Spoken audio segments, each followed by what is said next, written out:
আসসালামু আলাইকুম রহমতুল্লাহ বারাকাতুহু। আজ 25শে এপ্রিল 2025 ইংরেজি। আহ, এখন বাজে বিকাল 5টা বেজে 53 মিনিট। তো যাই হোক, আমি এই মুহূর্তে পার্কের বেঞ্চের উপর বসে আছি। আহ, মৃদুমন্দ বাতাস হচ্ছে। আমার পাশে একটা বিড়াল একটা এসে বসেছে। বিড়ালটাকে অনেকবার চেষ্টা করেছি তাড়িয়ে যেতে, কিন্তু আসলে যাচ্ছে না। আমার পাশে এসে এখানে কাত হয়ে শুয়ে আছে, আরাম করছে। বিড়ালটা মনে করছে যে কি আমি ওকে কোনো খাবার টাবার কিছু দেবো, সেই জন্য এসে আমার পাশে বসে আছে। তো যাই হোক, আসলে আজকে আমার আরেকটা বেকার দিন যাচ্ছে, বেকার দিন কাটাচ্ছি। বসে বসে কোনো কাজ নেই রুমে, তো বেরিয়ে পড়লাম, আবার একটু এদিকে আসলাম। তো আমি যে জিনিসটা যেভাবে করতে চেয়েছিলাম সেভাবে হচ্ছে না। এখন আপাতত মেবি আমাকে টার্ন ব্যাক করতে হবে। আমার আমাকে আরও কিছুদিন ওয়েট করতে হবে। ওয়েট করে তারপর আমাকে ডিসিশন নিতে হবে কী করলে আমার জন্য ভালো হবে, কোথায় গেলে আমার জন্য ভালো হবে, সেটা কি। এখন আপাতত আমাকে ইয়ে করতে হবে, এখান থেকে এখানেই আপাতত থাকতে হবে, আমাকে কিছু করার নেই। মাঝখানে অনেকগুলো চিন্তাভাবনা করেছিলাম, কিন্তু সেটা এখন আর হচ্ছে না। এখন আবার চিন্তা করলাম যে কি অনেক দিন তো হয়ে গেল, আর কিছুদিন, আর 2-4 মাস এগুলো একটু কষ্ট করে থাকি, দেখি পরবর্তীতে কোনো কিছু চেঞ্জ হয় কি না, সিস্টেম কোনো কিছু আপডেট হয় কি না। আপডেট হয়ে গেলে তখন এখান থেকে সরে পড়বো আর কি, সেটা আর কি। তবে এই মুহূর্তে আমি এখন একলা আছি। আমার এখানে একটা লোক ছিল, ওনাকে আসতে বলেছিলাম, কিন্তু আসলে উনি আসেননি। জানি না আসলে উনি আসবেন কি আসবেন। উনি আমাকে তো কথা দিয়েছিলেন যে উনি আসবেন, উনি একটু এসে বসে যাবেন আমার সাথে, বাট এখনও পর্যন্ত আসার কোনো নামবদ্ধ নেই। জানি না আসলে আসবে কি আসবে না। তো যাই হোক, আমার আসলে মানে আমি এখন প্রচুর পরিমাণে সিদ্ধান্তহীনতায় ভুগছি। আমার কী করলে ভালো হবে, কোথায় গেলে ভালো হবে, কী করলে সুবিধা হবে আমার, কিন্তু আসলে কোনো কিছু এখনও পর্যন্ত প্রতিশ করতে পারিনি বা পারছি না। বুঝতে পারছি না আসলে এটা সম্ভব হবে কি হবে না। বাদ বাকিটা আসলে উপরওয়ালাই আসলে ভালো জানে। আমি আসলে সবসময় সব কিছুতে সাহস করতে পারি না। এটাই হচ্ছে আমার সবচেয়ে বড় একটা সমস্যা। আমার যখন কোনো একটা বিপদ সামনে আসে, কি ডিসিশন নিব, কি করলে ভালো হবে আমার, কি না করলে ভালো হবে, কোনো কিছু আসলে বুঝতে পারি না। প্রথমে সাহস করলে পরবর্তীতে সাহসটা হারিয়ে ফেলি।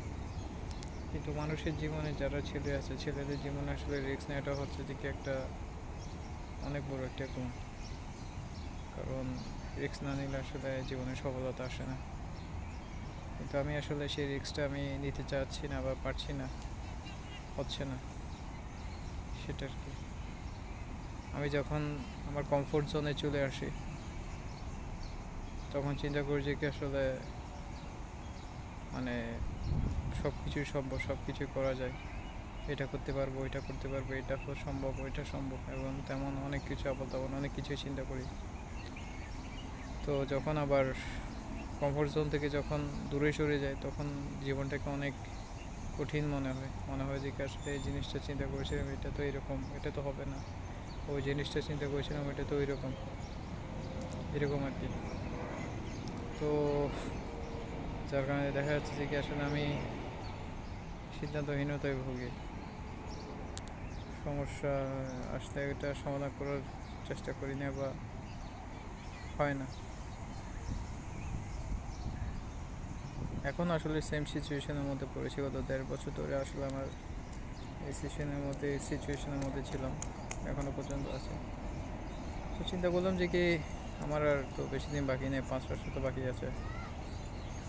ওই 5 মাসটা কাটিয়ে দিয়ে এখানে দেওয়ার পর দেখি কী করা যায়, কী করলে ভালো হবে, পরেরটা পরে দেখা যাবে, সেটা আর কি।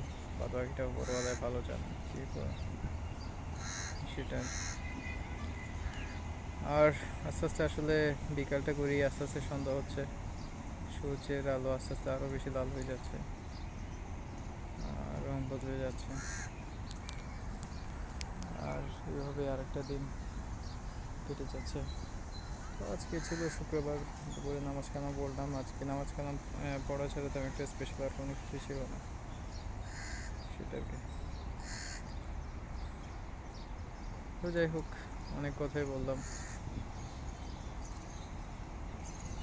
আর মাঝে মধ্যে যখন বাড়িতে ছিলাম, যখন আব্বা বেঁচে ছিল, বয়সটা অনেক কম ছিল, তখনকার অনেক অনেক স্মৃতি আসলে এখন মনে করার চেষ্টা করি, মনে করতে থাকি।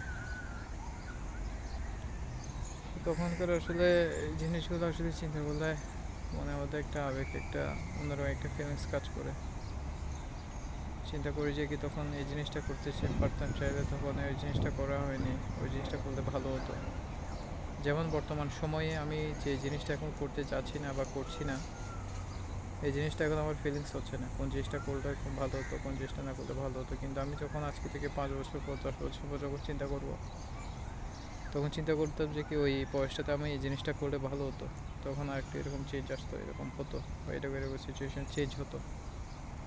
বাট এখন আসলে হচ্ছে না, এইরকম আর কি। আমি যখন আসলে আমার সবসময় সিদ্ধান্ত নিতে দেরি হয়, আমি কোনো একটা কিছু বুঝে শুনে আমার এটা করতে দেরি হয়। এটা আসলে উপরওয়ালা এক একজনকে একরকম করে বানিয়েছে। আমারটা হতে পারে যে আমি সবার চাইতে স্লো, সবার চাইতে কম বুঝি, সবার চাইতে আমার মেধা কম, আমার আইকিউ কম, যার কারণে আমার সব সময় সব কিছু বুঝে উঠতে পারি না হঠাৎ করে, বা হঠাৎ করে ডিসিশন নিতে পারি না। এটা হচ্ছে যে কি আমার সমস্যা। তো আজকে থেকে 10 বছর আগে 2015 সালে কথা বলি, এখন তো 25 সাল চলে। তো তখনকার কথা চিন্তা করলে তখন আসলে চিন্তা করছি যে কি আমি এই জিনিসটা করলে ভালো হতো, ওই জিনিসটা করলে ভালো হতো, এইভাবে করতে পারতাম, ওইভাবে করতে পারতাম, এই জিনিসটা করলে সুবিধা হতো, ওই জিনিসটা করলে ওই সুবিধা হতো, এরকম এরকম আর কি। তো যাই হোক, আসলে অনেক কথাই বললাম। আমার বয়সটাও চলে যাচ্ছে, সাথে সাথে সময়টাও পাস হয়ে যাচ্ছে। এই তো আসলাম 2023-এর লাস্টের দিকে আসছে। আজকে কোন দিকে আজকে 1.5 বছর পার হয়ে গেল, নিজের চোখের পলকে বুঝতে পারলাম না। কিন্তু সময় পাল্টে গিয়েছে, কিন্তু নিজেকে এখনও পাল্টাতে পারিনি, সে আগের মতো রয়ে গিয়েছে। আসলে কিছু কিছু ক্ষেত্রে মানুষকে না পাল্টানোই ভালো, না পাল্টানোই উচিত। সবসময় পাল্টালে সমস্যা, সবসময় পাল্টালে ঝামেলা। আর আমি যতবার নিজেকে পাল্টাতে গিয়েছিলাম, ততবারই আমি ঝামেলার মধ্যে পড়েছিলাম, ততবারই আমাকে কোনো না কোনো একটা ঝামেলার মধ্যে পোয়াতে হয়েছিল, পড়তে হয়েছিল। তো যাই হোক, আসলে অনেক কথাই বললাম। বিকালটা আস্তে আস্তে সূর্যের রক্তিম আভা আস্তে আস্তে আরও লাল থেকে লালতর হচ্ছে। আর তেমন একটা বিশেষ কিছু স্পেশাল কিছু আসলে বলার নেই। এটাই ছিল আমার ছোটো একটা আপডেট, আজকের দিনের আপডেট। হয়তো বা হতে পারে আমার যদি ভালো লাগে এখানে এসে বসে রাত্রে কিছু কথাবার্তা বলতে পারি। তো ঠিক আছে তাহলে, ওকে, আসসালামু আলাইকুম।